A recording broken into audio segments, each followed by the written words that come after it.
Willkommen in meiner ayurvedischen Küche. Ich mache heute knusprige Auberginenschnitzel in fruchtiger Tomatensauce.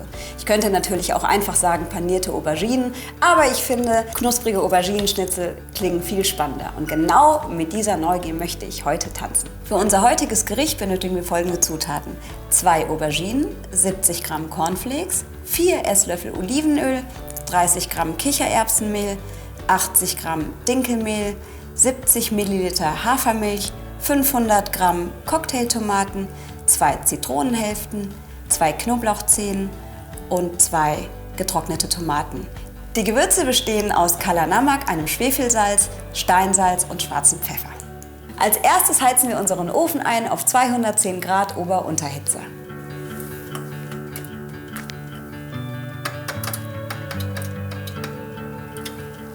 Als nächstes stechen wir mit unserer Gabel rundherum die Auberginen ein.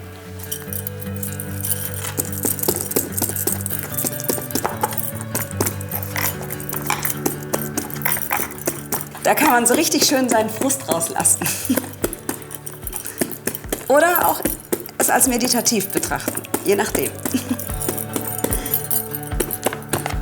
Dieses Prozedere ist deswegen wichtig, damit wir die Auberginen besser schälen können. Durch das Einstechen dringt nämlich die Feuchtigkeit ein und dadurch macht es dann später leichter zum Schälen.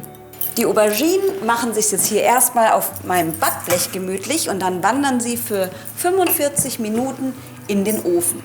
Fertig sind die Auberginen übrigens dann, wenn die Haut so richtig schrumpelig geworden ist und eine sehr dunkle Farbe angenommen hat.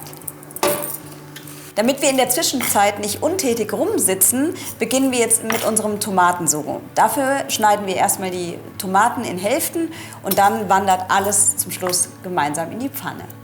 Dann beginnen wir jetzt erstmal unsere Tomaten in Hälften zu schneiden.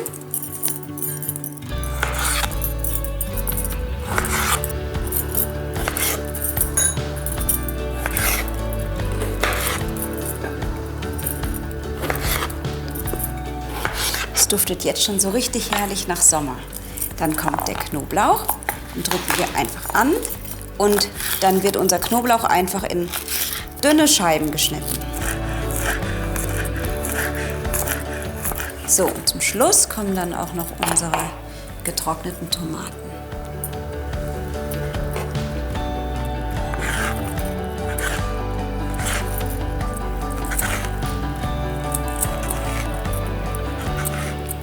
Dann schalten wir jetzt unseren Herd ein. Erstmal auf höchste Stufe. Dann geben wir ein paar Spritzer Olivenöl in die Pfanne. Und sobald die Pfanne dann heiß ist, folgen unsere kleinen Gemüsestücke. Da können wir auch wirklich alles komplett in die Pfanne geben.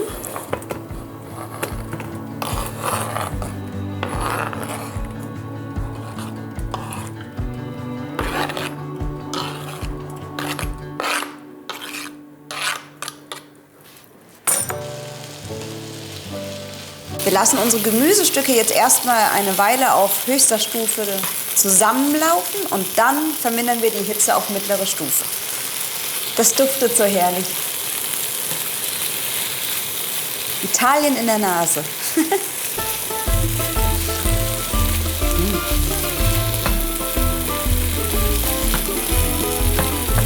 Während unsere Tomaten vor sich hinschmoren, kümmern wir uns nun um die Panade. Dafür nehmen wir unsere Cornflakes. Und das kann man jetzt machen, wie man möchte. Entweder man zerbröselt die Cornflakes jetzt mit der Hand oder man gibt sie, so man hat, in einen Mörser und dort werden sie dann so richtig zu Kleinholz zerstampft. Damit unsere Cornflakes jetzt nicht gleich überall in der Küche herumfliegen, geben wir sie in kleinen Portionen in den Mörser. Und dann wird losgestampft, aber behutsam losgestampft. Am besten so, dass die Cornflakes auch drin bleiben. So genau in dieser Konsistenz wollen wir sie haben. Also sie dürfen ruhig noch so ein bisschen stückig sein. Soll ja kein Cornflakesmehl werden. Und was ich ganz gerne noch hinzugebe, ist ein kleiner Schuss Agavendicksaft. Und zwar.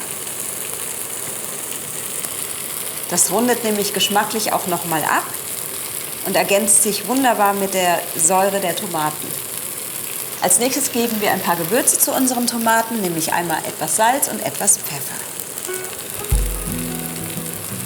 Ein bisschen mehr nehmen.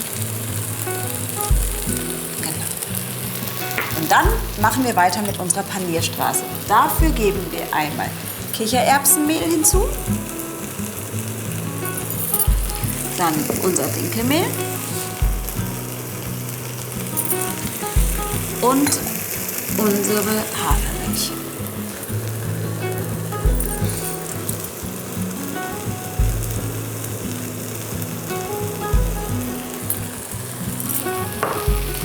Jetzt vermengen wir das Ganze mit unserem Schneebesen.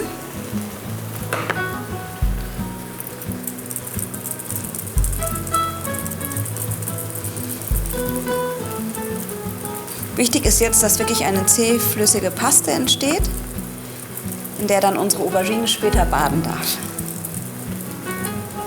Wenn wir merken, dass das Ganze zu zähflüssig wird, dann geben wir einfach noch mal ein bisschen Hafermilch hinzu, damit das Ganze wieder geschmeidig wird. Ja, jetzt gefällt es mir, genau. Kann man hier auch noch mal schön sehen. Es darf richtig vom Schneebesen auch abfließen. Dann haben wir genau die richtige Konsistenz. Und schauen wir jetzt mal nach unserer Aubergine, die hoffentlich jetzt schon schön schrumpelig geworden ist. Ja, so richtig schön schrumpelig und dunkel ist sie geworden. Genau so wollen wir sie haben. Ich hole sie jetzt direkt mal raus und dann können wir ihr so richtig genüsslich schön die Haut abziehen. Wunderbar, genau so wollen wir sie haben. Wichtig ist, dass wir da wirklich jetzt behutsam vorgehen, weil die natürlich sehr, sehr heiß ist. Und ich nehme immer ganz gerne eine Gabel, steche oben ein und versuche sie dann in Bahnen runterzuziehen.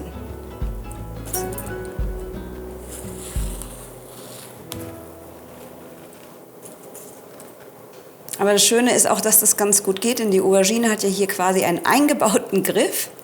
Und damit kann man sie ganz gut festhalten.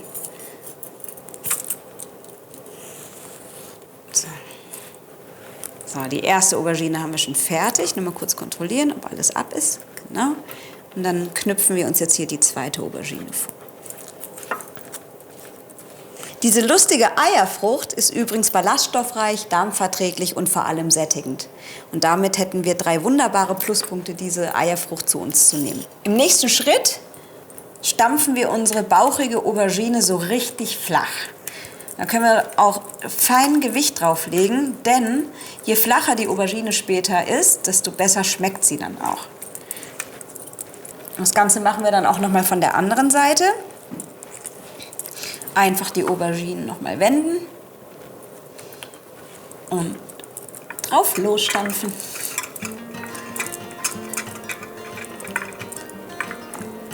Also behutsam darauf losstampfen, weil ansonsten zerfetzt uns die Aubergine und das wollen wir nicht. Sie soll schon am ganzen Stück bleiben. So. Und dann können wir jetzt mit unserer Panierstraße weitermachen.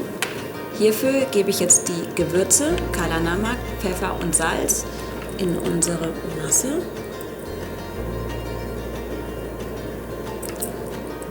Bei den Gewürzen braucht man wirklich nicht sparen, weil die Aubergine doch so viel Wasser auch in sich trägt. Es ist ganz wichtig, dass wir ihr mit vielen Gewürzen beikommen. Bevor sich unsere Aubergine in der Panade wälzen darf, zerkleinern wir sie nochmal. Und das ist das Schöne an der Aubergine, sie gibt uns quasi schon die Schnitzelgröße vor.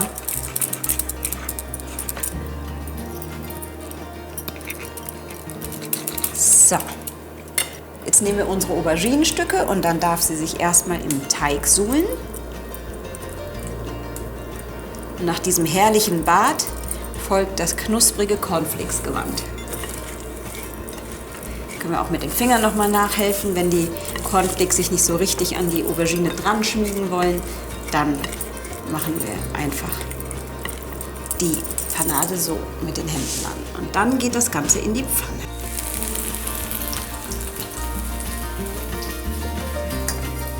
Dann wenden wir mal unsere Auberginenstücke. Schaut euch das mal an und hört euch das mal an. Richtig schön knusprig.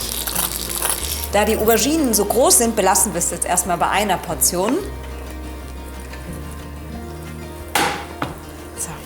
Ja, wie wir hier schon sehen können und auch hören können, sind unsere Auberginenschnitzel schon fast fertig. Jetzt lassen wir sie noch mal ein paar Minuten drin in der Pfanne und dann können wir sie schon verköstigen. Dann geht es jetzt ans Anrichten. Nehme ich aber erstmal unsere herrlich knusprigen Auberginenschnitzel aus der Pfanne.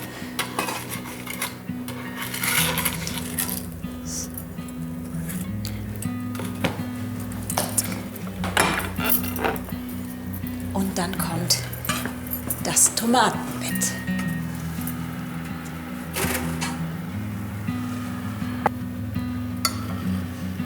Es ist so schade, dass man es nicht riechen kann, weil es so herrlich duftet.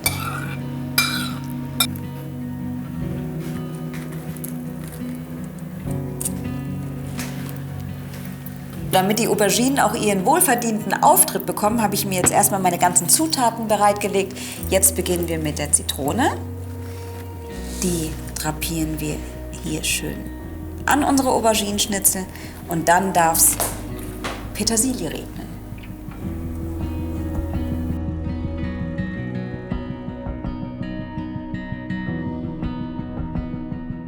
Bevor ich probiere, gebe ich noch mal etwas Zitronensaft über meine Auberginenschnitzel. Und jetzt geht es an mein Lieblingsteil, nämlich dem Probieren.